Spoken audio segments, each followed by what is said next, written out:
because you're the first intersex person on the podcast. You know, I was in a police office every other day because some massive like sexual assault thing had happened.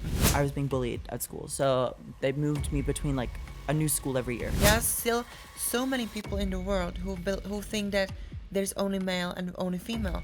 People got over it because they'd come and see me and like every musical and play ever, and I was playing male and female roles, and like they're like, that kid's weird, but I guess it's entertaining, and like I don't mind, and you know, she's just artistic. I took randomly like a questionnaire, and I was like, Mom, the questionnaire says I'm trans, and she's like, can we box that idea for a second?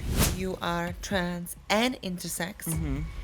I'm never gonna be perfectly like one or the other way. Like if I wanted to stay a guy, like I was gonna have to take like extra testosterone. Like I'm like never gonna be one way or the other, and I'm like completely fine with that. You I know what love mean? that. I love that. It's such a nasty thing to think that we should be aesthetic based all the time. Yeah. Like who we are as people is not just about how we look. You know, when you die, they don't put like hot bitch on your tombstone. It's like what you did. Unless you want to. And like, I mean, like, yes, please put that on my tombstone. There's a lot of people that are intersex that don't know they are. Some of these MAGA haters will literally end up actually being intersex too. Once you know who you are, once you stay strong in your power, you can do whatever you want in your life. You can't be intersex and trans at the same time. As you can see, she can. And she's doing great. When did you find out you were intersex?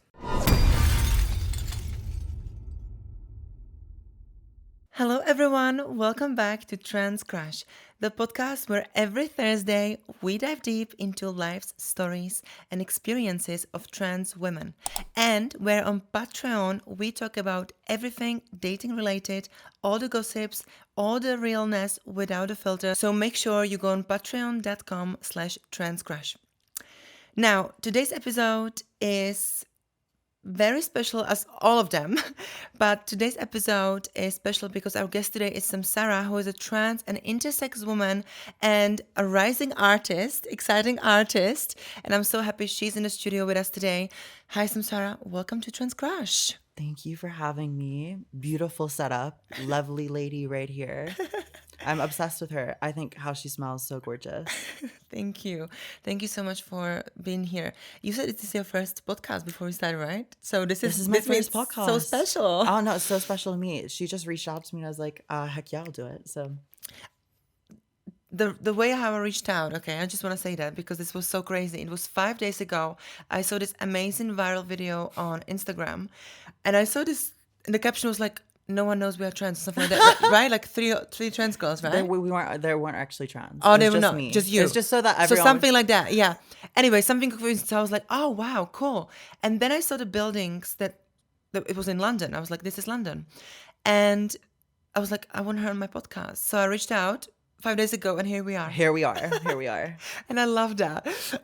So yeah, thank you so much for being here. No. I have a little tradition on the podcast, which is the question, what makes you happy? Right. So what makes you happy, Samsara? Insane question. I think it's important to, especially when you're super busy, to find happiness in small things. Like when I went to your little coffee place today and I got us coffee, I was like, enjoy this. Take in the Australian special coffee that I was having. And also I think I just spent a lot of time with people that I love and adore, my sister, my family, and laugh as much as possible. I think laughing is really important. Laughing, yeah. Yeah, and having a good time, and like life Yeah. isn't that serious. And Yeah. that's, I think, the most fun and exciting and happy part of everything that I do is that like I don't take it seriously. Yeah, I think having fun is so important in our lives because like when you look back at your life when you are, I don't know, I don't want to say old, but like when you are older and you look back, Mature. you look back at your happy moments, right? The happy memories, the moments you were laughing with your friends, right? I think I don't look back at like any memories I have as like necessarily negative ones, because like, you know, when it was really bad, I had a laugh about it. And I think, you know, life is as positive as you want it to be. Yeah. And it's totally up to you how happy you are. So Yeah, I'm the same. Like I don't. Very good positive energy, can I just say. Like when I came in, I was like, wow, this girl literally like lights up a room. Thank you. Anytime, babe. Anytime. Like I'm the host, like but thanks. You're so sweet. Thank you. No. Yeah, so I think it's really important to like, you know, look back and just like look, yes, acknowledge the negative, the challenging parts of our lives, but like, you know, see the positives. Yeah, most heck yeah. importantly. Yeah. So Where are you from? Where were you born?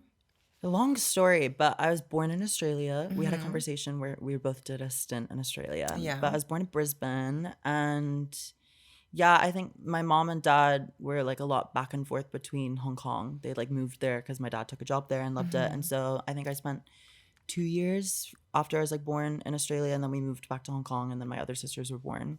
And then we also did a year in Singapore. But it was like my whole childhood between Brisbane, Hong Kong, and Singapore. And I just moved to London for university. Right. When did you move to London? That's a funny question. Cause I did like, I moved in 2021, but I like fucked my visa as one does. Okay. Cause I was like, I've got this, but I didn't have it. I did not have You it. went back, and So I then went back, and then yeah. I did like a year in Australia again, just to like be with my grandmother because she's a good time. Nice. And then I think I properly moved here like mid 2022.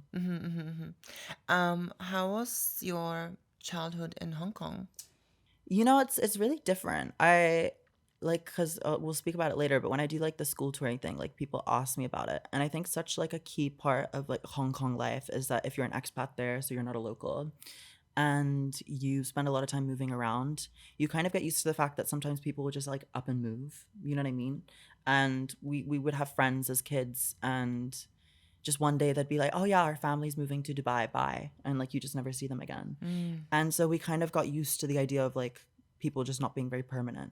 And it's hard to like I think foster really meaningful deep relationships like that when you're taught to not like get too attached. Get too attached. But I wouldn't say that I'm like obviously like really dependent on my friends and love them, but it is a lot of kids kind of end up a little bit antisocial with that. Yeah. Because you're just so used to people come and people go. Yeah, you're just used to like, and then you get really. My sister, who's 19, is very much like she's only about family, and like she has friends, but she's not super into it because she kind of only knows that the family will stick around and not so sure about everything else. Yeah, Sounds like my dating life. people People I hear come, it. people go. Same. People come, people go. Bye bye, baby. But what was the best part of being in Hong Kong as a kid? Um, Best part about being in Hong Kong, I think it's such an interesting place to grow up. I think like living here, you're constantly worrying about your phone being snatched and like stuff like that. Like I say all the time, I swear you could walk around with like stacks of cash in Hong Kong if you wanted to. No one would touch you. Yeah. So safe. I was in Hong Kong last year, so I know exactly Yeah, what you're super, talking super about. safe. I And felt people safe. and people are just not like that. I mean, obviously, are they super into the trans thing? Less so, but like I would have never experienced like a hate crime there. Yeah. Like people just keep to themselves, like Mind their very own much so. business. Yeah, Yeah. no funny business, just like very people keep to themselves. Yeah. Yeah, yeah. And so how was your experience as a trans woman in school? In school, so in Hong Kong, like You were still presenting. yeah. So if I go into the nitty gritty, there was Yeah. like a period of time where of my schooling experience that like is coming up a lot as of recent. I did like well we moved around a bit, but also I was being bullied at school. So they moved me between like a new school every year. For 7 years I was at a different school every year. And then I don't know, somehow they just decided I was like signed up from when I was born to be at this like boys boarding school in Australia. And it was like my grandfather's dream. I went. So I did. And I ended up at the school there when I was 12, and it was rough. Like I was like a little bit popular with some of the boys, but like there were like there were lots of haters. And yeah, I was like assaulted. It was awful. I just had like the worst experience. But something my mom said to me while I was at that school was that, you know, in the midst of like, you know, I was in a police office every other day because some massive like sexual assault thing had happened. I was like, I want to come back to Hong Kong. I don't want to stay anymore. Like this is woeful. No one should experience this. And she was like, oh, if I let you come back, like you're never going to learn to like be able to put things aside and like kind of just body through things.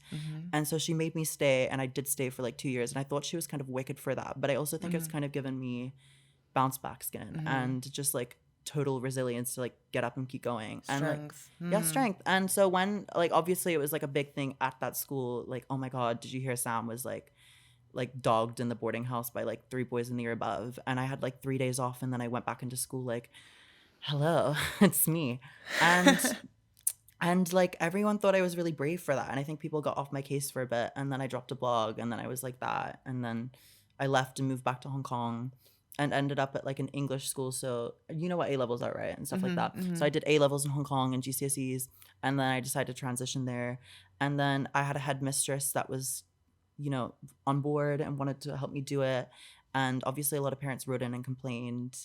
But you know, I think people got over it because they'd come and see me in like every musical and play ever, and I was playing male and female roles, and like they're like, that kid's weird, but I guess it's entertaining, and like I Mm-hmm. don't mind, and you know, she's just artistic. So I think Mm-hmm. people got over it, and then I had friends for the first time, and then I was doing well at school for the first time, and I actually liked being at school.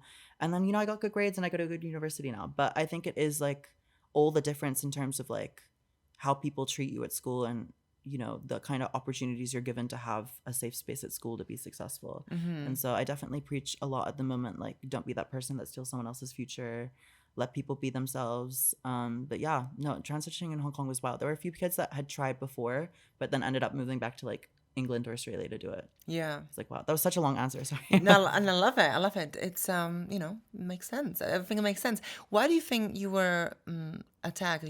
Why you suffered so much abuse? Was it because how you looked, or how they felt that you were very vulnerable? I think I wasn't like, I didn't like turn up to school like with like pink bows in my hair. Like I wasn't like that, but I think there's just like a certain way that I carried myself that was a bit like and like a bit fabulous, if you will. And I don't know, I think I always had like real strong energy, like even from a young age, that I wasn't gonna change how I held myself or how I wanted to be perceived, or to try look more like a straight boy, or like look like one of the boys. Like that was never my intention. I knew I liked having girlfriends. Yeah. I knew what I liked. I knew what I was about. And I knew that kind of meant that I was excluded from things. And it was like either like, you know, learn to play a sport, kind of get into it, That was fit in with the literally boys, me. or That was not. literally me. Yeah, Same. right. And I think Same, that's a same, lot of same. trans people Yeah, experience that. yeah, yeah. Especially like if you're very feminine from early age, at school, you are like with the boys, you play until like the age of like, in my case was like 9, 10, and then after the age of 10, I was with the girls because I wouldn't play football with the boys, or I wouldn't do the boys things, you know? Like I don't know, I just always want to be like around. I always felt safe with the Yeah. girls, and like the topics That as well were was fun. more exciting. Like I didn't want to Yeah, talk about sports. I wanted to play fucking Barbie. Like, yeah. and sue me. And I want to talk about like Hollywood Yeah. gossips from the magazine, you Like, I know? wanted to know about what the celebrities were doing. Yeah, I'm I was like, I like, don't I'm care playing the about Kim Kardashian. Formula One. Yeah, no, I was like playing the Kim Kardashian game. Like, let's play, like just all the girly games. Like, I liked it. And you know, that sounds like kind of. I think when you have that conversation with like older people now, like adults, and like you're like, oh, like it's as basic as like I didn't want to play sports and I liked girly stuff. Like, it sounds kind of like immature because it's not like that when you're older. But to young kids, like that's, they read things so point blank at face value. You know what I mean? And so it is as simple as like, do you like to play football, or do you like to follow female pop stars? Like, it's Yeah, that kind of thing. yeah. Um, when did you say like, oh my God, I'm a woman, use the pronouns she, her? Did you have this kind of moment, this transition? It was really strange because, as I said, like I'd grown like really thick skin at this point, and so I've moved back to Hong Kong, and there's a family friend that like drove me back from school one time, and she was like the first person that like fully gave me the idea, because like we have like so many home videos of me like in my sister's dresses, like rolling around and like performing, and like, you know, just giving woman before my time. But yeah, I think there was like, I was being driven home by a family friend, and she was just like, you know, you look very feminine, you're quite pretty, and like I know what you're like, and have you ever considered that maybe like you want to transition? And I was like, yeah. And we've had this conversation like even before I went to boys boarding school. Like I took randomly like a questionnaire, and I was like, Mom, the questionnaire says I'm trans. And she's like, can we box that idea for a second, because you start boys boarding school tomorrow, and like I think we need to Oh revisit this. wow. Yeah, it was crazy. And she's like, I'm not saying no, I'm just saying not right now. And so it was like definitely like a shelved idea. And that was when I was 12. But so yeah, 15 in this car, I have this conversation. And then I arrive home, and it's like family dinner, my dad, my two younger sisters, and my mom.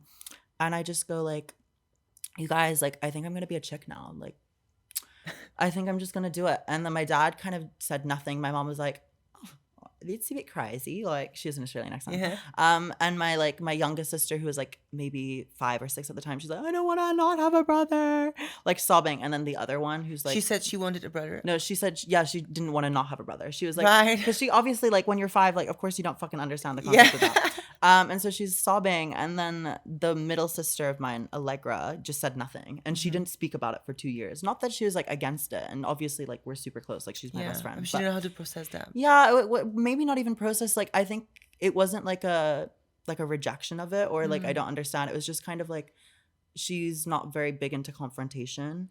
And I felt like for her, it was like, I don't really know how I'm going to explain this to my friends, or I don't really want to talk about it. And I don't want this to be a thing that like people look at me and associate with. And not in like a negative way of where she was like embarrassed of me. It was just like, again, like she's not into confrontation. So there was like a period of time where she kind of shut down about it.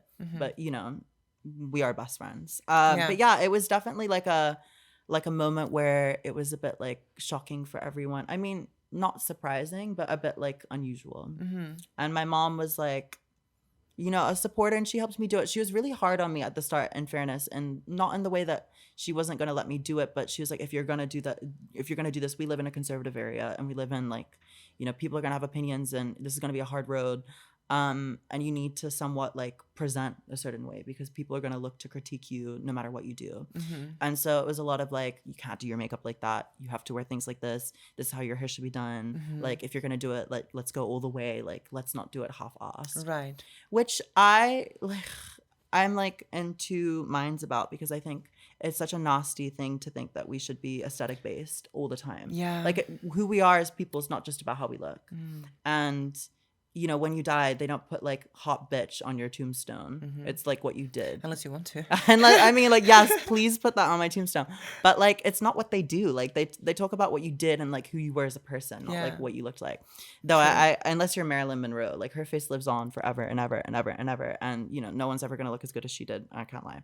But yeah, I think it's not that important. But I also think there's a degree of like, in this day and age and in this world where people, you know, really put us down for like what we're serving and how we look, and you know, oh, that jewel is like a bit heavy, that kind of thing. Like, it is like a really brutal thing. So she was hard on me at the start, but I think, you know, I attest every great success I've had, and like everywhere I've gotten to so far, by having like a bit of a dance mom at home that's been like, do this, do this, do this, do this, and pushed and pushed and pushed.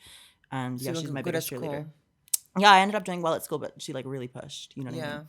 So I do think like my mom was definitely like a key player in my transition. And my dad was a little bit unusual about it to start with. Not that he was like unaccepting. I have an older half sister who's like from his first marriage, and she came out as lesbian like a couple months before. So he's like, oh my God, I've created like all this gay DNA in our blood. It's my fault. And we're like all winding him up, because he used to like cross dress in like part of the show or whatever. Not as in like actually, like he was just like for fun, an entertainer. He's an actor for a little bit. And he like dressed as something in the Rocky Horror Picture Show. And so we'd all wind him up and be like, you did this. Yeah. This is you.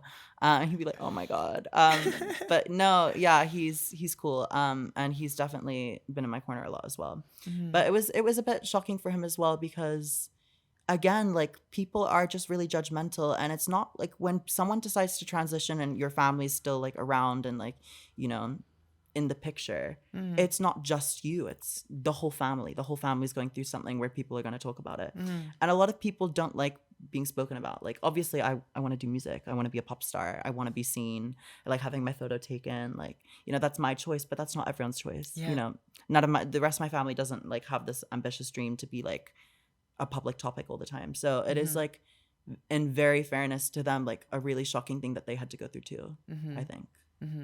What, did I answer the question? No, I don't even know where I got to. Yeah, just about, you know, the beginning of your transition, when you made it official, and how I never stopped talking. No, I love that. That's why we are here, so you can share your story, you know. Period. And this is your first time. This is your first chance to speak. I know. So, I like never speak. I'm just like online looking hot like this. Yeah, I was like, this is your time to shine right now. You can share everything you want with the world. Thank you, darling. Of course, I love you. Of course, I'm just letting you speak and share your story, because it's very special for you, and your story is unique, and it's very inspiring for many trans girls watching right now, or people who even not trans, you know. So keep going. Never apologize for saying too much. Oh, I love you. I'm just here listening. You are. I fucking love you. Anyway, continue. So let's say the first year or two of your transition, what was it like? Um, you know, Living as Samsara. I Before you answer, actually, how did you come up with the name? okay, name first. Because it was the name first and then the journey, right? Yeah, well, so Because you weren't like trans women still using previous name, was it? yeah, so You it were? was the actual selecting it. There was like a period of time where we didn't know, and this is gonna sound really dumb. Like this is really like materialistic. But one time when I was like 12, my parents bought me this like duffel bag, like a designer duffel bag that had been monogrammed with my initials that said STS, which stood for Samuel Thomas Sylvester. And I was like, guys, like I need like this bag. I need to keep these initials. Like I need to find a T middle name. And I was like, Tahiti. And my mom's like, no. Tahana, no. Tana. No. So we couldn't find that. And like now my middle name is like Xanthi with an X. So bye duffel bag. But it's a really strange thing Xanthi to is like nice. Xanthi is nice. My friend came up with that, my friend Chloe. But yeah, there was like a long time where I tried to work out like just for the fucking duffel bag. So dumb. I still have it. So I still have that duffel bag. I just Speaking say of attachment issues. I'm a hoarder. Like I really am. I constantly keep having arguments with my mom about it. But anyway, yeah, Samsara, my mom had said it once because I didn't really like the idea of being like Samantha. Like I just genuinely thought like someone was gonna be like Samantha. And I was like, okay, maybe it's not that. Yeah, you would hear Maybe the it's man not every that. single time. No, It's a man. It's a man. you're Saman. Like there, you put the man in Samantha, baby. And I was like, just like let's not do that. But Samsara came from. I think my mom just said it once, not knowing like the meaning or whatever. But I think my grandmother's always worn that Samsara perfume. Have you ever seen that one? It's like a red bottle. No. Oh, but she's like always worn this perfume. So she said it once, and then I like read about it, and it's like it comes from Hinduism, and it's everything to do with like the cycle of life, and like I read like this one thing written down that was like the rebirth of a person. Yeah. And I was like, fucking perfect. Like I'm rebirthing myself right now. And What a perfect metaphor. what a perfect metaphor. But yeah, no, so I was really excited that we like picked that. I like went viral on Twitter recently, like in a negative way, and they're like, "Oh my god, her name literally means suffering. Like she's the cycle of suffering." I'm like, okay, like up to your perception. But yeah, so I mean, honey, yes, I did suffer. yeah, I did suffer, and you're gonna suffer because you have to watch me, and you won't stop watching me. So suffer more, baddie. But yeah, that was why we picked that. And yeah, I do like. I mean, people find it quite confusing, or like often I'll get into an Uber, they'll be like Samara, and I'll be like, Yeah, yes. whatever you say, just get me to the town. Yeah, just keep going, baby, keep driving. But I always have the longest conversations with the Uber drivers. But anyway, Yeah.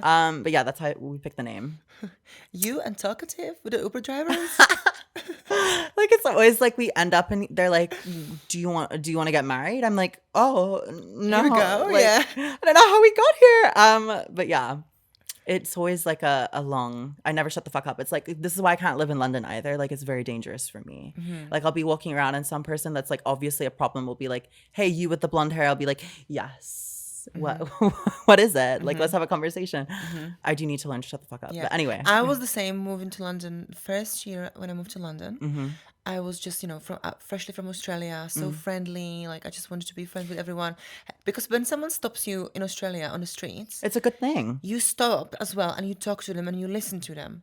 Here in London, you can't do that. You're meant to just keep your eyes up and keep walking. Yeah, and like I've realized that because I got my phone stolen on the street twice in 6 months. My first 6 months in London, so I sobered up really, really quick. Yeah. And I've learned how to just ignore people. Even it's not who I am. I don't want to ignore people, but you just can't. You literally can't stop in 10 minutes being stopped by 5 people on the street and give them money or talk to them or like listen to their story. You can't do it like realistically. No.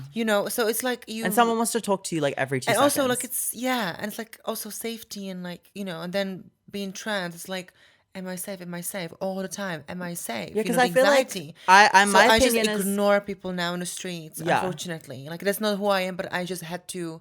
I decided that I had to do it. I also think that like when you're trans, like when you're just walking somewhere, like people don't really get any context clues. But the second we open our mouths, it's like there's like a couple context clues because we're like, oh yes, slay, and they're like, Yes, yes, because we Do you know are what I mean? very, I Like would more very expressive than cis girls. animated, yeah. Yeah, that's so true. And Mm. especially like, if people or man or anyone are into us, they can clock us straight away Yeah.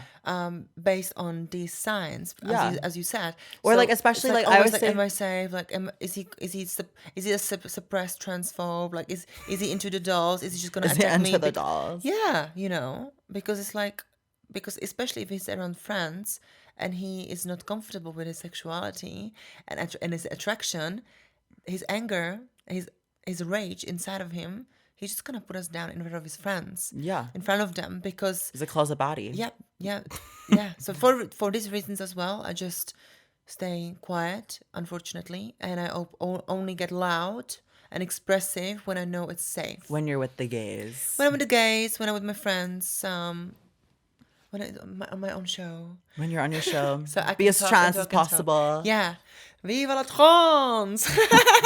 Oh my god, wait, where does that come from? Is that Mariah Drag Race? Carey when she's like, "Viva la Oh, France." I'm saying "Viva la trans." yeah, period. Period. I love that. That's your thing now. That's my thing now. That's Viva la your thing trans now. crush. Viva la trans crush. Yeah, Like and subscribe, please, please. because if you're not subscribing, you're not a real fan. No. And if you want me to like you, subscribe. If you don't subscribe, you're transphobic. Yeah. I've- No. Honestly, it makes such a big difference. I really appreciate it. This is not planned. Yeah, it's not. It's not. She No, just needs to say that. we appreciate it, and it is important because we saw the stats recently, and only like 60% of you 60% of you are not subscribing who are watching. So please make sure you subscribe. It helps a lot. Share it. It really helps a lot. Okay, enough about Support an subscribing. independent trans person. Okay, going on. Yes, do Yeah, that. Do that period. too. So I know you are trans and intersex. Mm-hmm. Can you please share, because you're the first intersex person on the podcast. So I'm going to ask you dumb questions that I don't know what it means. Because I'm sure there are so many people, yeah, sit Getting comfortably for comfortable, that. getting Yeah, ready, get getting ready. comfortable. There are so many people who don't know what intersex means. They have no idea. So let's start with what intersex means first. Okay. So intersex kind of just means biologically you sit between male and female by any sort of characteristic that's like chromosome variants or hormone displacement or yeah, well, there are more, but I'm forgetting. Yeah. No, that's okay. So basically it's by biology. It's biology, yeah. Biology, you are neither male, neither female. Yeah. Correct? Okay. When did you find out you were intersex? So it was actually after I decided to transition. I've always looked quite feminine anyway. I haven't had any like corrective procedures yet, though I do like maybe I want to get my tits done. Don't know yet, but like haven't gotten there yet. And I've always looked quite like facially female. And yeah, so I went to go to my first hormone appointment, yeah. And they did like a blood reading and they're like, wow, you've got like really high estrogen levels considering we haven't like started anything. HRT. Yeah, I don't produce like progesterone. Like that was Okay. what I needed like supplementing for, but like had really high estrogen levels. And he was like, yeah, we should do a test to like see because like you might have Klinefelter, which is just the two X's and a Y. And so we did, and he was like, oh, you've got like 3XY syndrome, which is very rare and explains like the wide set eyes. I get called like Sid the Sloth on TikTok. My whole family loves it. They're like, hey Sid. I'm like, oh. You know what? I used to be called Sid when I was 17. This is No, crazy. you don't have wide set eyes at And all. it wasn't because of how I look, but we were like a three of us from Ice Age. So it was Manny, Diego, and Sid, and I was the Sid. Oh, This is crazy. but Sid is cute. No, we're Yeah. the same. We really are. And I always said that I was a sloth in my past life because I sleep 10 hours a day. oh Easy. wow, I sleep 10 hours a day. That's good for you. Yeah, I love sleep. Sleep for me is just so You can important. tell. You look refreshed. Refreshed, yeah. So I was like, maybe I was a sloth my past time. Yeah. Anyway, yeah. Period. So XXXY. Mm-hmm. And how did you accept this information? How did you react to it? My mom was like, "Oh, I think it makes so much sense." Yeah. I love your Australian accent. My mom was like, "Yeah, I hear that," and she's like, "Ugh." For some reason, like she takes like pride in it. She's like, Yeah. "Yeah, my child's like a Yeah. genetic lottery." Yeah, I've created this. I made this. I'm like, no, it's actually like a fuck up. Like we Mm-hmm. didn't want that, but it definitely is like interesting because like I don't take anything now, which is kind of In terms strange. of hormone replacement Hormones, I don't therapy? do anything, Mm-hmm. which is kind of like I was on like just like to make sure between like 15 to maybe 18 or 19, I was like on testosterone blockers and like things that would boost estrogen and like a little Okay. bit of extra estrogen. And now I don't really take anything. Even testosterone blockers? No. Nothing. So like I've got like quite like equal levels. It's like balanced out. Yeah, I'd Yeah. say like the only thing that suffers is like less bunda. Like I was like, oh no, where'd the bunda go? But Less like what? less bum. Oh, less bam. Okay.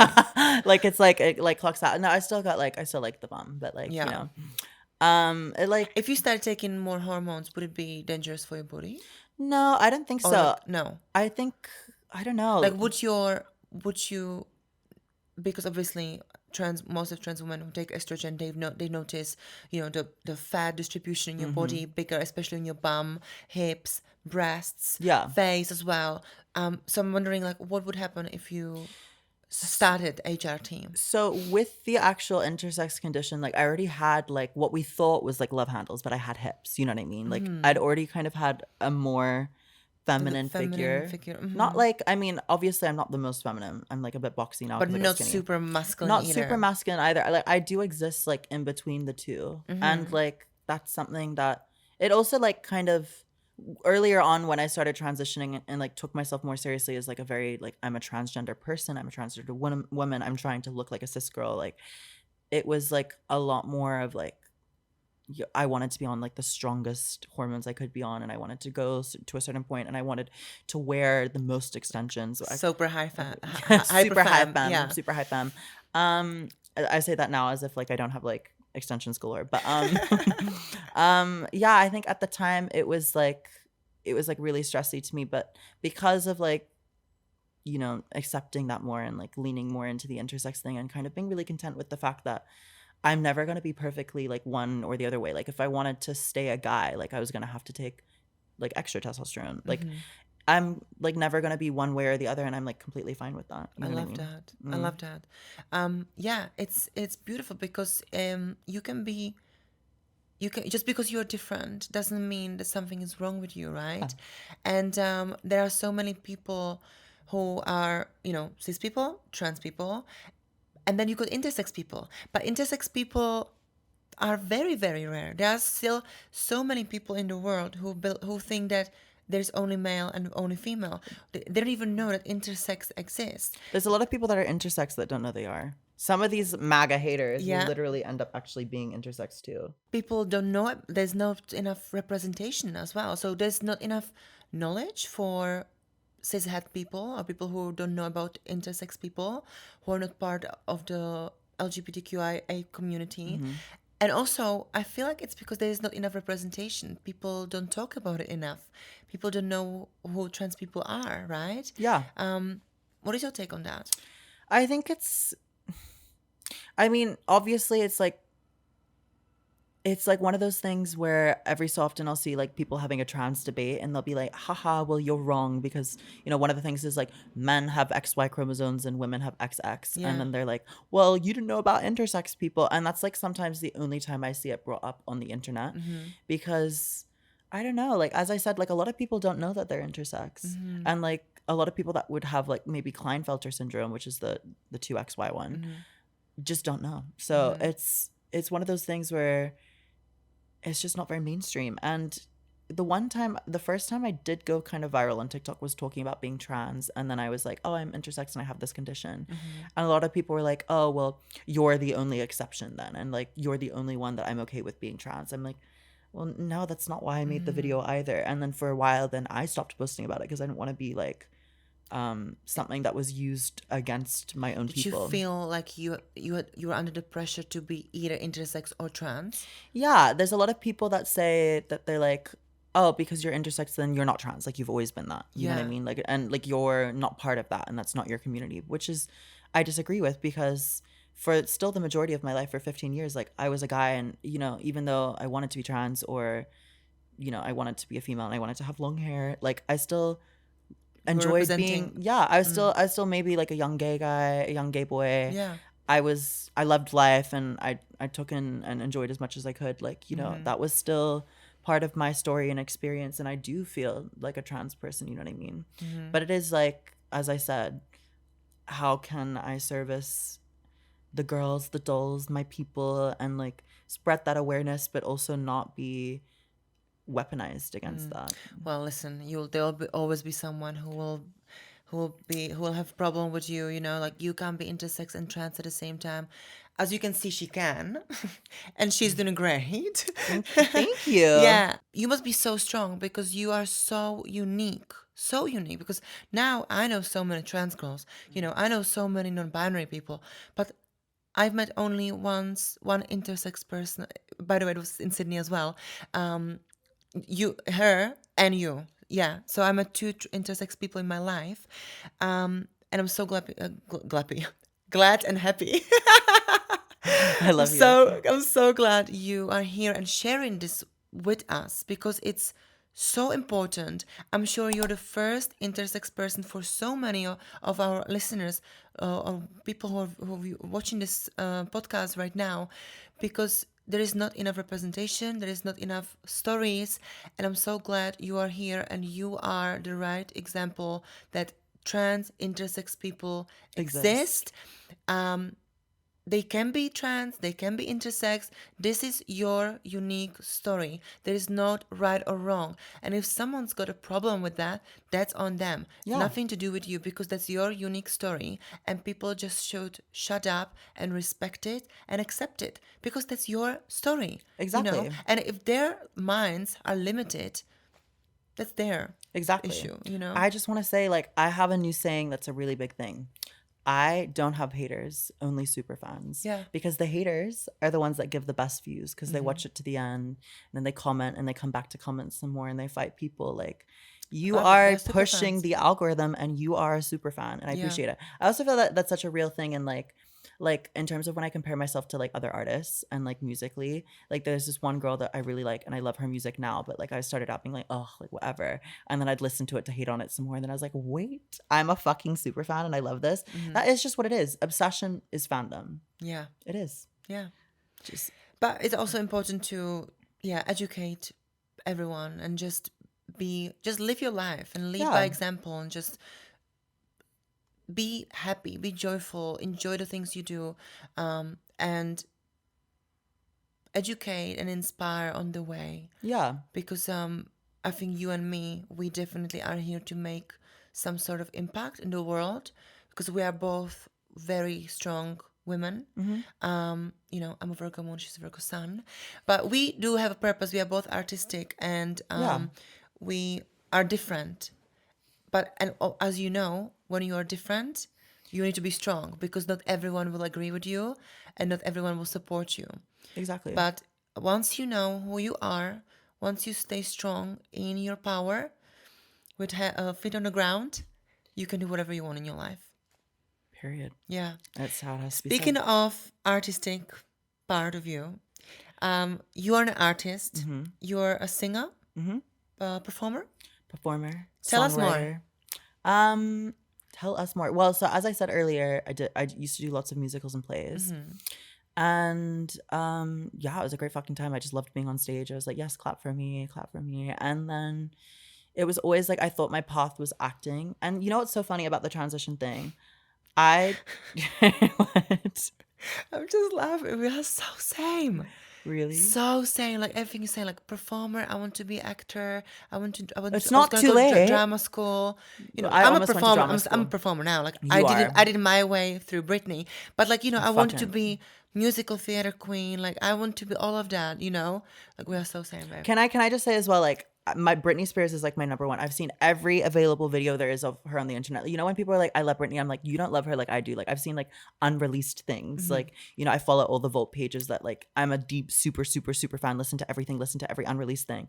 And like I'd like seen her on TikTok as like the Britney impersonator. And I said to her, I was like, oh my God, like you kind of have like Britney's nose. Yeah, when we were here before, yeah, she was like, you could have Britney nose. Yeah, She had you no like look idea. like her. And then she's like, oh, I'm Britney impersonator on TikTok. I was like, stop. Like we're such fans. Like everyone, like me and my team at home, like we're like, we fucking love you. And she does, like even the way that she laughs is like I think Britney was so famous and like so like known to be so gorgeous because she had such an infectious, beautiful, wide smile and whatever. And you have that tenfold. And it's just like, you're stunning. Like you're everything I've ever wanted to be. She's a lucky. You are so She's a lucky. star. Oh yeah. Wow, that was Brittany is here right now. I just love Brittany- that you had no idea that No. it was me, and you said like I was sending your videos on TikTok, the Britney impersonator Yeah. videos on TikTok to my manager. Yeah. And I had no idea it was you. And then I was like, No I do idea. Britney, and she was like, shut up. It was funny. Shut up. It wasn't so insane. I honestly feel so blessed. Like I would have taken just like, even if there's no podcast, if you're like come to my house to like watch me like be Britney in my living room, I would have been like, I'll be We there. should go out, dress up, and perform Britney. We can, Oh my you God, can dance. yes. You can dance. You know, you with should. me. You know what you should be doing? Tell me. You should be doing every Pride festival and like doing a Britney impersonation act. I was actually doing a Mighty Hoopla. Yeah, Mighty Hoopla and Pride 2 years ago at Club and Grand. Oh my God. I was headlining Club and Grand. Okay, next time you do an event, Yeah. like this isn't like a fake for the podcast thing. I expect an express notice before anyone knows, and I will be there, and I will wear your like on my shirt as Merch. merch. Yeah. You need to start. Well, now I thinking know merch. you're a super Even fan, the way that so you, I'll think of you. Yeah. I am I'm beyond a super fan. I'm like your number one fan. The top fan. Yeah. Top fan. Yeah. Love How it. cute. I'm obsessed with you. There was a little distraction about. Yeah, Sorry, cool. so sorry. Even the way you laugh kills me. It is her. Like, it's how she does it. But in your own way, of course. Yeah. But beautiful. Fucking hell.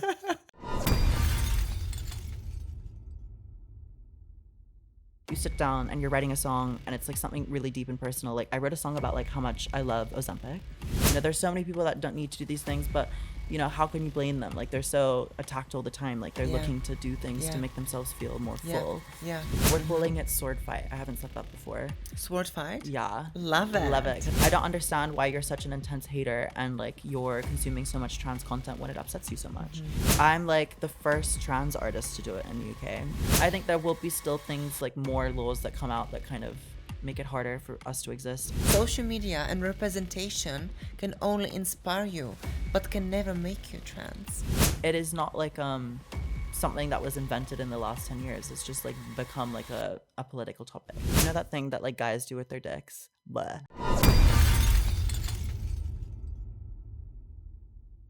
So you are doing performing right now. Mm-hmm. You mentioned that your first EP is coming out. Tell us a little bit about that. So, well, in terms of like, where were we in the first thing? Oh yeah, I was talking about how I got into Always the music performing, thing. yeah, the music, always on the stage. So yeah, it was either like acting or singing, but I was saying if I wasn't trans, then I don't think I would have done music because I was only ever I only listened to female pop. Like I do like some, you know, male artist music, but I love the attention to detail that like all our favorite like Tate McRae and whatever, like, you know, there's so much thought that goes into every hair flip, like all the like little intricate details for their fans to pick up Easter eggs. Great set, great dance, just great stage presence that guys don't have to do. Guys can turn up in like a flannel shirt and that's a-okay. Like, oh my God, such a great show. But if a girl's not there like busting herself and breaking her knees for entertainment purposes, then people are like, wow, like that was kind of subordinary, but it's not. You know, girls have to try a lot harder. But I do respect that grind. I respect female pop stars, and I wasn't gonna do it unless I was a woman. But now I am a woman, so here I am. But yeah, I've always been like a writer, so I used to like love to write blogs and like poems and stuff like that, and that kind of transitioned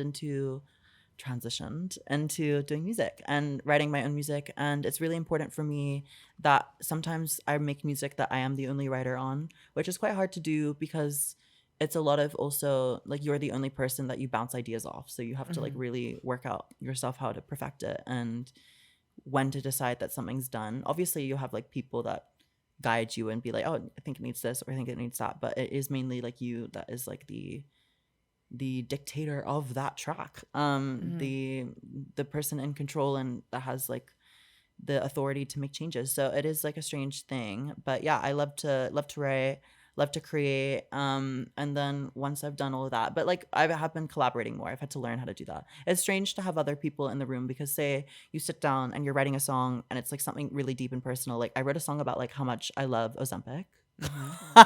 Which is terrible, but yeah, like at the same, well, not Ozempic, Manjaro. Have you ever heard of that? No. Are you on it or you just love it? I was on it. You were on it. Okay. I was on it, and that's how I lost like 30 kg. Oh wow. Insane, like insane. And Wow. I'm not gatekeepy about anything. You want to know how I do the hair? It's weave. If you want to know how I lost the weight, it's Manjaro. If you want to know anything, like I won't like not tell you. So it's But in your songs. yeah, so I did a song that was like that I wrote like solo, and it's called like Stab and Smile, and it's about how when my friends and I have this like interesting thing because we all started at the same time. My friends saw me lose like my first 10 kg and they're like, fuck, get me on that. And so we're all on at the same time, and like, you know, it's not great for, it's terrible for your body in hindsight. And like, you know, sometimes I go like 4 days and not eat. So not glamorizing that at all. That's like completely awful and not good for your body. And sometimes I'd stand up and almost pass out. I'd go to dance rehearsals and be like, oh, okay, back in. And so I'm definitely like off that now, and I reaped the rewards of it. But I have this, me and my friend Hanan, who we're super close, we have this conversation about how the closer you are to the beauty standard, and like now, because when I was a bit heavier, like I felt beautiful and confident, and I actually probably cared less than I do now. But the closer you are to the beauty standard, the less unhappy you are. You know, it's the same thing with the trans thing. You know, you get everything done. You know, you have the best tits in the game. You've got great hair. Face card is insane. You know, everything is perfect, but you're still not content. You're still critiquing yourself for such fine details. You know what I mean? And Amen. amen. And Amen. It's such a It's so sad true. thing. It's so And true. I feel so bad for so many trans girls that are like constantly like, I know a girl that's like going to go have her second round of like FFS, facial feminization surgery. She doesn't need it. Like she's already pretty. You know, there's so many people that don't need to do these things, but you know, how can you blame them? Like they're so attacked all the time. Like they're looking to do things to make themselves feel more full. Yeah. But anyway, in terms of that song, because I always like segue Sidetrack, off into other things. Yeah, it's about like I'm saying like, oh, I don't love my body and I don't care. Like I'll sabotage myself because I can't see properly. And like, you know, we all went through a period where we're all going like way under the BMI because that's what we thought was like a good idea. And we wanted to be really skinny. And at that point, like I'm at this point where I can't function and I can't, you know, make it through a dance rehearsal. I'm like struggling to stand up and whatever, but I'm like, yeah, I'm finally skinny. Like I finally gotten everything I've wanted, and it's not worth it. So I think, where did I even start with that? It's strange when you're writing something like that personal and whatever, and then taking it into a room, and then someone that doesn't understand any of that like gut-wrenching experience is like contributing to it. But that one I did solo, but you know what I mean? So it's like learning, I've had to learn to be collaborative and like open to sharing and like really explaining into detail and having someone take my idea into a different interpretation. But yeah, so I've done an EP of like really personal songs to me that are kind of like on that level. And yeah, I'm really proud of it. You're checking. And yeah, it's coming out. We're slowly dripping it out, and then I'll move on to the next one, which is even more personal. But yeah, I think pouring all my essence and deepness into a fun little EP. We're calling it Sword Fight. I haven't said that before. Sword fight? Yeah. Love it. Love it. Because it's like, you know that thing that like guys do with their dicks? I do. But like I think it's so funny because it's like, you know, obviously like the like literal like let's fight to the death, but also kind of like that like pun on the trans thing. So yeah, I'm very excited. Where about can that. people find your new music? It's on all platforms. It's everywhere you can What find should it. I search? Huh? What should I search? If you want to find a song right now, you just look up my name, Samsara, and then strike 3 or put 'em up.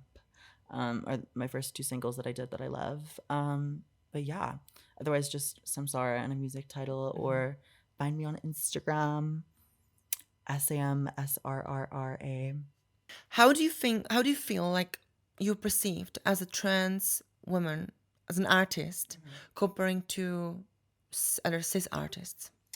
So, I mean, we spoke about it a little bit before we actually filmed, but like something that I'm doing that's like very controversial right now is this like school tour thing.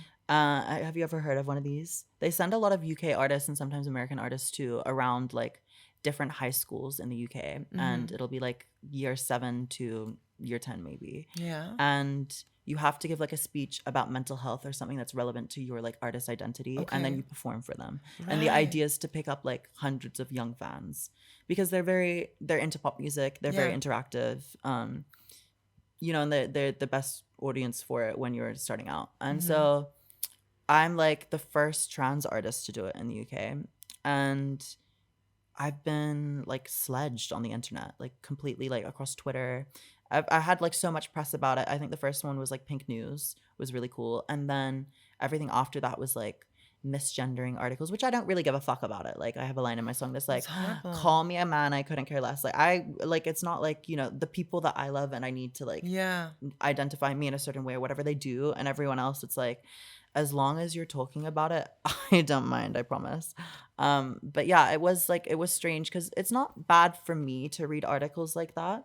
Like I'm like, yes, this is good, this means the artist You core know is who going you up. are, Yeah, but you're sad for the community because yeah, it's like you see what hate we get. yeah. And I think it's worse for my mom because she reads the comments and she reads the articles Really? and she reads these things, and it makes her really sad because we live in this like idealist, like living in London or like, you know, surrounded by like a very small group of people that are very accepting. It's really easy sometimes to forget what it really is like, you know, for those trans people that live in conservative areas or tiny villages, like, you know, it is sometimes just so unlawful, ungodly, terrible, horrendous, like we forget. And so those comments and those people that live in those kinds of areas hating on it is like really a rude awakening for my mom and like other people that around me. And so it is like sometimes like I wonder if I'm towing a line of like, you know, this is too much and like maybe it's not worth it for the people that I love versus like, you know, for the greater good of like, you know, everything about starting out as a new artist is about exposure. But yeah, in terms of like me compared to like a cis artist or like as a trans artist, like no cis artist has ever experienced anything like this. You know what I mean? Like no cis artist has ever been this condemned for doing a school tour. And I get called a pedo a lot. Like I've never had a criminal offense. You know what? It's just so funny because when people have nothing else to say, they just come up with these insults of you're a pedophile, you are a Yeah. perv just because you are trans. Like that's the only thing they've heard somewhere else, and they just keep using it because they have nothing else to say about you. Unfortunately, they are so loud, and they shouldn't be loud. They shouldn't be given this voice to spread this hate because you know you are still young, you are trying to live your authentic life, you're trying to share your art and inspire others, and people think that you are here to hurt children, you know, Yeah. and What's the you, most offensive thing someone can say, I think? I think, you know, like in my brain, like the most as you said, outrageous thing I could do would be that, you know what I mean? So like in fairness, like I understand where that comes from or like why people decide to pair it with such a derogatory idea. But like it's just like as it's you said, nasty. you know who you are. Your friends, family, they know who you are. I'm the same with it. Like I know who I am. When someone calls me a man, I literally don't care Yeah. because I know I'm not. Right? And So I I think don't you have care. to get to a point like that But to be able to what? do it. Yeah, exactly. In the beginning of my transition, I was so You would have sad. crumbled a little Right bit, yeah. now, I don't care. But what makes me really upset and sad is there are people reading these comments who never met a trans person in their lives, who see you for the first time, who come across with you or hear about you for the first time through these negative articles or controversial articles. Then they read the comments, and the first, how do you call it? The first interaction. Yeah. The first interaction about you they have is through those hundreds of comments. It's a pedophile, it's a man, grooming children, horrible, disgrace, dangerous. So imagine reading 99 negative comments, 1% of positive comments. So how are you going to create this picture about trans people in your head? Well, it's That's like what, they feel emboldened to be like negative. You know what I mean? Like it's like you're kind of creating a safe because space for people to be nasty. because I'm just like, how can you create, like, how can someone create a picture about trans community and people, trans people for the first time if that's what they see about us without meeting us, without hearing anything about us? That's what kind of makes me angry because that means that we need to be even louder and fight the fight alone, not alone, without allies, but we need to be even stronger because of that. It's not just about you sharing your art with kids at school and just being relaxed and just focusing on the art. You, unfortunately, need to focus on the prejudice, the hate, the transphobia, and you have to get even louder and speak about issues like that on a podcast, on your social media. Create a voice for yourself and for our community, because unfortunately they didn't do it easy for us. No. That's what I'm saying. They create like an environment where we have to be really guarded. Like I constantly feel like everything I'm going to say is going to be misconstrued. You know what I Yeah. mean? Which is not normal. And you have to always be careful. Like, did I say something right? Am I gonna be perceived as in a good light? That's what kind of makes me upset. Yeah, and it is disappointing, but I do say to like all my trans friends, like I just think it is the thing of the moment. Like they hated the gays 10 years ago, they love them now. Yes. You know what I mean? And it's like, unfortunately, I think not by choice, but a lot of us are going to have to be trailblazers and just keep going. And a podcast like this where you're just doing trans people and spreading awareness and platforming like people that have important things to say is amazing. And so that's why it's like obviously an instant yes, but like I think it's just now. I don't think it's forever. Yeah. You know what I mean? No, And same. I think there will be still things like more laws that come out that kind of make it harder for us to exist, and there'll be just more negativity for a bit. But I also think the group of us that are going to bring this forward and keep fighting and doing all the right stuff to save face for the community are also going to be the people that are rewarded and remembered. You know what I mean? I think it's amazing. I feel sad by everything that's happening, but like very honored to be part of a group of people that are brave and making change and not afraid to do something different. And I think that's what's most important. And I think also when I do this like school shit, like I'm saying to these kids, like I'm not saying if you're trans or just like queer or whatever, like if you're an individual and you're doing something that has never been done before or is unusual, go you, and like good on you for being brave, because there's a lot of people that aren't brave enough to do so many things. Yeah. And no hate to them, like it's not for everyone. Being brave and doing unusual things is not for everyone, and some people just want to know that something's going to work out and whatever. It's for us.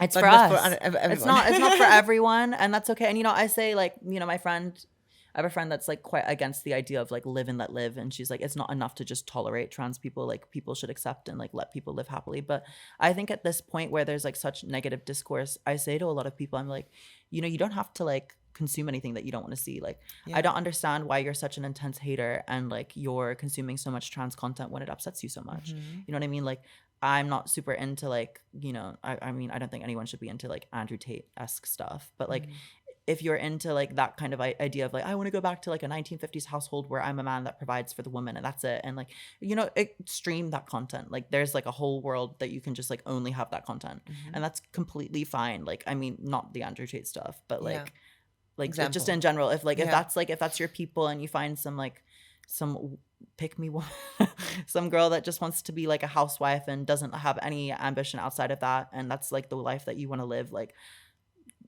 eat it up, like that's your thing. But for me, I just think I don't understand why you want to spend so much time being negative. I mean, I do have a thing where I agree that like we have like certain negative energy to expel, and sometimes it's nice to just get angry or like let yourself roam free and like be like "Urgh," and then like kind of relax, but do it in a positive way. Like don't waste your karma. Like surely like these people that are like super religious and like very against the trans thing can't think that it's good karma to run around calling people a bunch of names. You know what I mean? Like that's not good energy. 100%. It doesn't matter if you think you're fighting the good fight. You know it. What? No, you know it. I'm saying, I know it. you know it. It's true, but like people just exist. It's really strange. I think is a really weird thing that you have to like kind of compute about just like the human experience. We all think so differently, and like how we associate and see everything in our day-to-day life is like completely different. Like how you feel in this moment is completely different to how I feel, even though that we're very 100%. similar. You know what I mean? And you just can't expect people to act a certain way or like have like a certain sense of like moral high ground or like behaviors that you can expect. I mean, you can expect things to a certain degree, but not like overly. So I think you have to kind of just like roam life with like the people that I get on with, the people I don't, and live for the people that love you. Love that. What would you say to the parents of the children that they wouldn't let the children be with you, around you, because they would be like, oh, you can groom the kids, or you can Oh, just be, like the parents complaining about the schools. yeah, or like they'll be like, oh, she's trans, like I don't want my kids to be around her. Yeah. What would you say to those parents?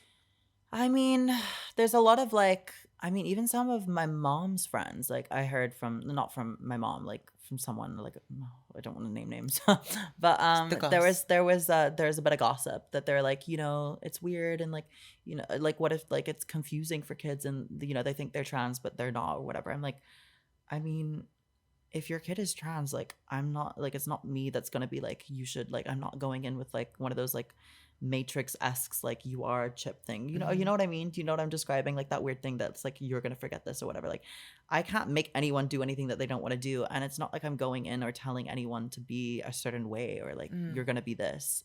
It is literally just like, be yourself kind of thing. And I would say to those parents, like, if you don't want your kids to see trans people, it starts with like they shouldn't have social media, because like look at like that song Unholy, Kimpetra, Sam Smith, like biggest pop song around for ages.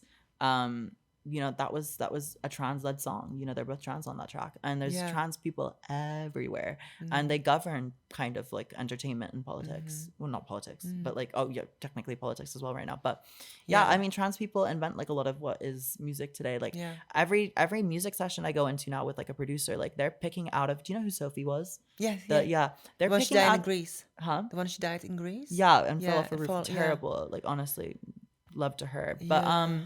yeah, a lot of producers constantly are picking out of the Yeah, sound she packs was that she made. trans. She's so influential for pop music. There's trans everywhere. And I think if you are very passionate about, you don't want any like outside contamination to affect your kid and like make them think that they're trans, then that starts at home and off the phone and all that kind of stuff. And then I guess see how that goes. And I think also people need to realize that as you are born left-handed, as you are born with green eyes, as you are born gay, you are born trans. It's Yeah. you can't choose to be trans. You can't, it's not a choice, right? It's like even if you don't have social media, you will feel that you are different some way. Yeah. Social media and representation can only inspire you, but can never make you trans, Yeah, right? I think it is like, I mean, when I transitioned to Hong Kong, I didn't know any trans people. I mean, Yeah. I'd seen like a couple things on the internet, but like I didn't like, it wasn't like an obvious path for No one me. told you to do No, it. no one told me to do it. And like there's a lot of people that will still be trans, and it's still like, it's still something, even if like it was completely erased from like history and like no one was doing it whatsoever, someone would come to the conclusion, oh yeah, if I really wanted to, like I could just be the opposite gender. You know what I mean? Like it just is simply starts with like a bit of aesthetic change, and people start to recognize me differently. Yeah. It is not like something that was invented in the last 10 years. It's just like become like a political topic, which is really sad for girls like us. Yeah.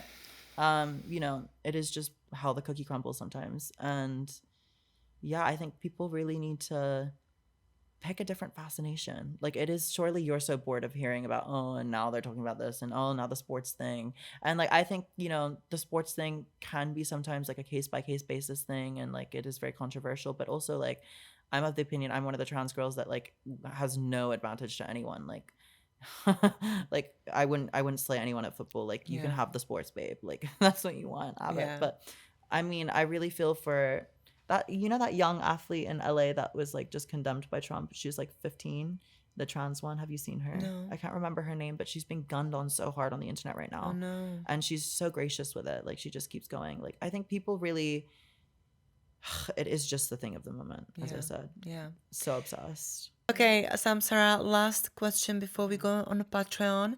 And that is little positive, inspiring, uplifting question for the future. Love it.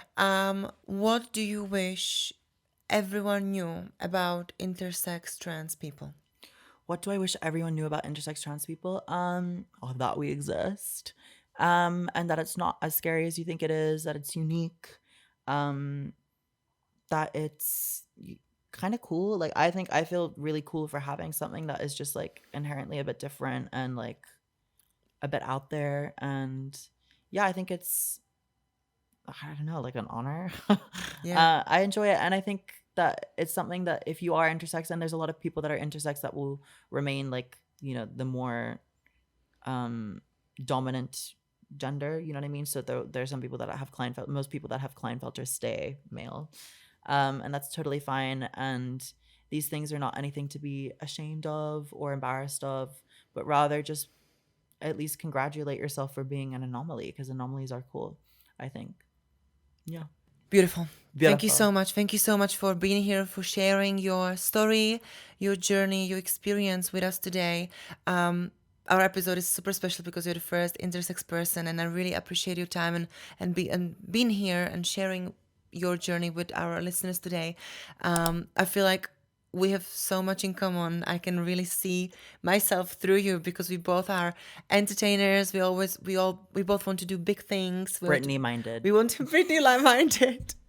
You know, we want to be loud. We want to make the world a better place. We have this strength and courage to be different and educate people through art and you're performing. Positive as fuck, don't forget. Positive, yeah. Positive as. Yeah, positive as. So, yeah, thank you for inspiring me, for inspiring others. And I can't wait to talk about your dating life later on Patreon, where this conversation is going to be spicy, interesting, maybe and necessary. Maybe a bit outrageous. Outrageous.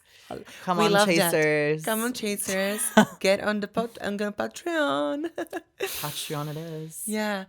Well, thank you so much for watching. I really appreciate your time. This episode was truly amazing. I hope you enjoyed it as much as I did.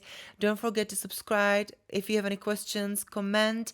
And also go on social media, Instagram, TikTok, Transcrash. We are all there. Get a conversation going. Send it the videos to your loved ones. You can inspire. You never know who you inspire in the future. So make sure you do that. And to those who I don't see on Patreon, I'm going to say goodbye with our slogan. Are you in the traffic? Are you in a rush? Just relax and tune in to Transcrash. See you next Thursday. Take care. Like, it happens. He's been in me. It's all been great. I'm like, I've secured the deal. Like, he must love me now. And then nothing. Then ghosted. Why? I mean, when you think about it, like, why would a straight guy want to go through like the stress and the pain of having to explain to his whole family that his girlfriend might have a penis? Like, a lot of guys don't want to do that. You mentioned that your chromosome is XXXY. How does it work with your reproductive system? Is it similar to me? Because I'm a pre-op trans woman. So are we all like on the same boat, or do you also have some part of female reproductive organs? And since you're intersex, has anyone ever called you hermaphrodite? Also, it's like it was used derogatively, so that's why it's like Form kind of of been insult. Form of insult, and now it's been moved to intersex to just describe people that exist beyond strictly male and strictly female in terms of their biology. Like, just because someone is trans does not mean that they're like freaky or like down for anything, you know what I mean? And like, you know, hypersexual. What turns you on? What turns you off? What turns me on? What turns me off? The anxiety when a man comes to me at a bar. The anxiety the whole time. Does he know? When do I tell him? 1 drink later. I just 2 don't drinks do later. that. 3 drinks later. Is it too late? It's too late. It's too late. Let's go to yours. Oh my god, it's too late. Open the pants. It's definitely too late. Well, you know, I've seen online people are like, it happened to me. I've had like Usually comments. they do it anyway. What? Yes.